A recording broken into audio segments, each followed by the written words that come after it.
Tweet उन्होंने किए थे, हमको तो उन्होंने ऐड नहीं कर रखा, मैंने अपने फेसबुक पे जोड़ रखा, हमको तो ब्लॉक कर रखा है, मुझको और अरविंद को। हमसे बात नहीं कर सकती हो, हमसे संवाद नहीं कर सकती हो।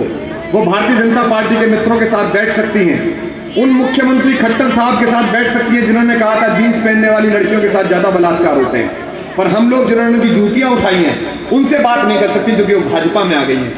अरे भाजपा के मित्रों, कांग्रेस के मित्रों, कांग्रेस तो कर कहीं है ही नहीं, भैंसों की लड़ाई में जूतों का ही नाश हो गया। थोड़ी सहिष्णुता सीखिए, सोच कर देखिए, भारत की पहली सरकार बनी, यहाँ भाजपा के मित्र खड़े हैं, ऊपर भाजपा का पोस्टर है, हमारी बहनें, हमारे साथी खड़े हैं। भाजपा की, कांग्रेस की पहली सरकार बनी 1947 में, नेहरू जी की कैबिनेट आई। इतिहास बता रहा हूं आपको, नेहरू जी ने 5 ऐसे मंत्री बनाए जो कांग्रेस के मेंबर नहीं थे। पंडित श्यामा प्रसाद मुखर्जी, जनसंघ के संस्थापक, नेहरू जी के धुर विरोधी, उनको कश्मीर मामलों का मंत्री बनाया। बाबा साहब भीमराव अंबेडकर, नेहरू के धुर विरोधी, उनको कानून मंत्री बनाया।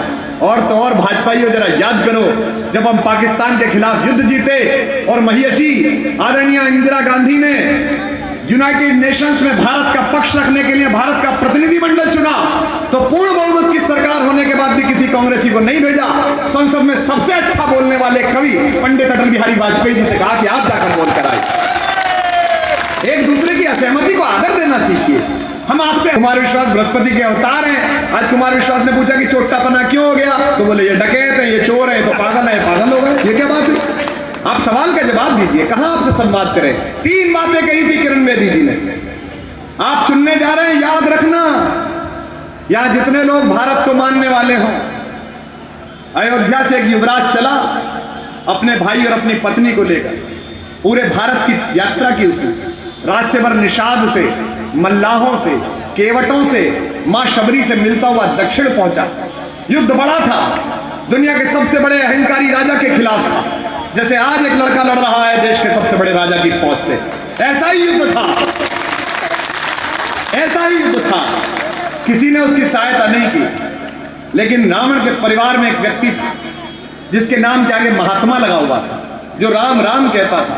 उसने भगवान की सहायता की। उसने श्री राम जी को बताया कि रावण की नाभि में कहां अमृत है जहां तीर मारने से वो मारा जाएगा। भगवान ने उसे भाई कहकर गले लगाया। उसी के पुष्पक विमान पर बैठकर मर्यादा पुरुषोत्तम राम मां जानकी और अनुज लक्ष्मण के साथ अयोध्या आए, जिसके कारण दिवाली मनाई गई। इतना पूज्य होने के बावजूद भी, इतना पवित्र होने के बावजूद भी लाखों वर्ष में करोड़ों लोग होकर मर गए। आज तक हिंदुस्तान की किसी मां ने अपने बेटे का नाम विभीषण नहीं रखा।